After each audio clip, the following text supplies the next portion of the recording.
we didn't really watch television that much when I was a kid, so a little bit. But we did a lot of theater, and I went to Boston Children's Theater when I was about 11 and started acting.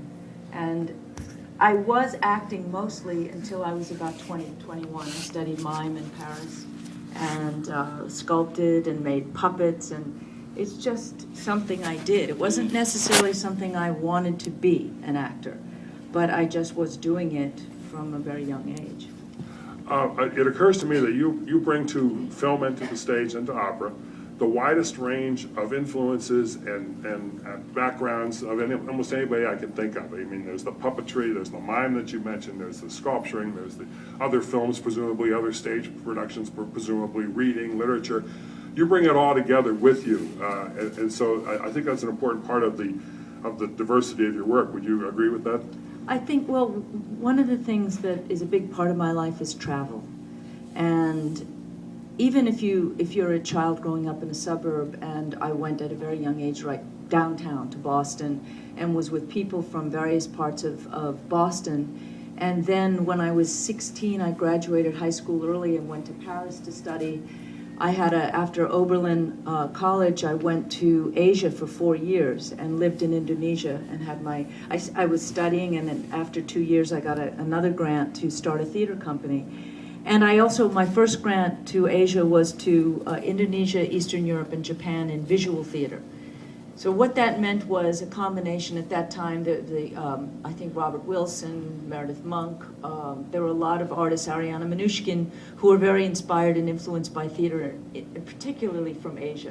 Mm-hmm. And I spent a lot of time traveling in Japan, studied the bunraku, the awaji folk, and my influences there I would say the inspirations, there's a heavy amount that comes from Southeast Asia, Japan and Indonesia, having lived there for 4 years, from age 22 or so, mm-hmm. And having my own theater company where we created original work and built the costumes, masked puppets, had musicians, dancers, and it's a total theater. Now that started really with Herbert Blau, no, even earlier, but in a major way with Herbert Blau at Oberlin, where I was the youngest member of a theater company that created work from scratch. And one of the pieces we did was on the Donner Party. And I learned at that time, it was a period in the 70s where a lot of Peter Brook, a lot of Artaud, based on Artaud, a lot of theater people were not necessarily starting plays from a script, but we're starting from ideas and diaries and stories. And so as an actor, as a performer, I not only learned how to interpret what was on a page, but interpret from inside and use your body. And it was a very physical time of creating theater physically with the company over a period of a year. And I think that was extraordinary training. First I had done the mime, but then I moved on in college, and after that had a Watson Fellowship.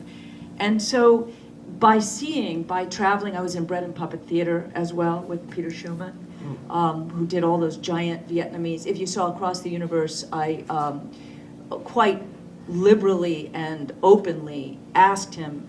He wasn't too happy about it, but I said, look, I'm asking you anyway. But I recreated one of his, our Domestic Resurrection Circus.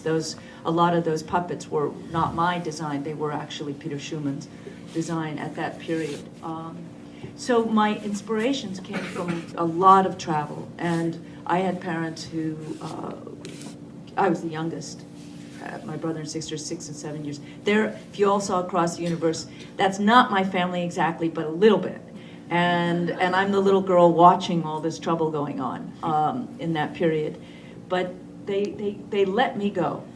And they let me just travel and pick up and learn things. And then I've not been very much, I retreat a little bit from where you pick up something from another culture directly and you just plunk it into your own.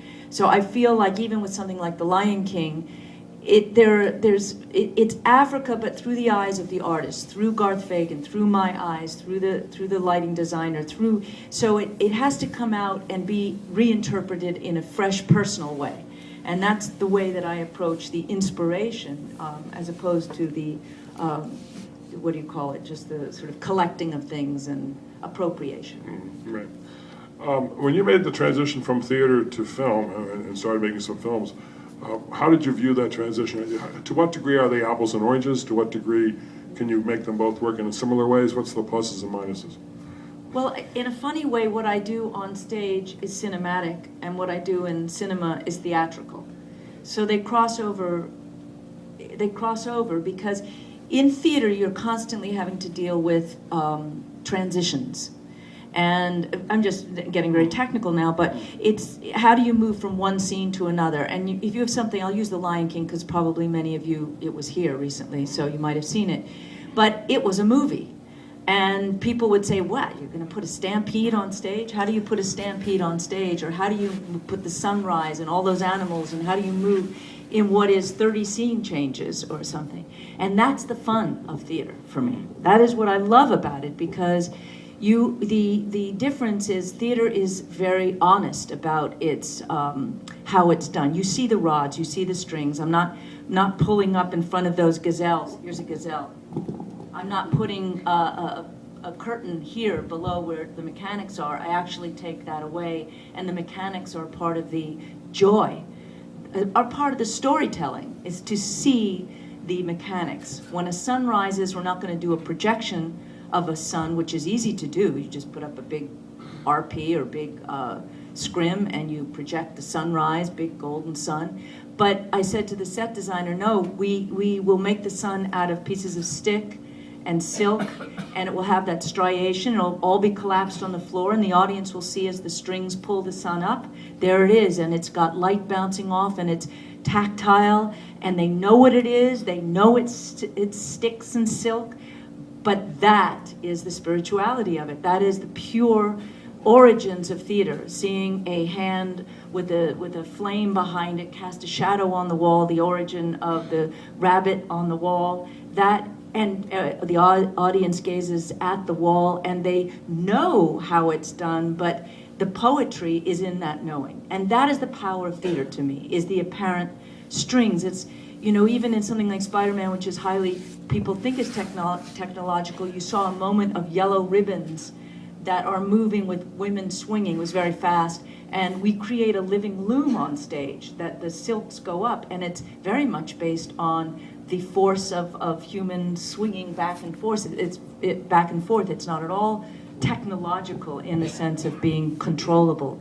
Now, film, the thing that I enjoy so much when I moved into film were also the transitions. I'm just using that as an example because we don't have a problem of blackout. How you cut from one scene to another is so different in film that you can actually, for instance, in Titus, I remember on the stage, I did it on stage first, both Titus and The Tempest. I did The Tempest 3 times on stage.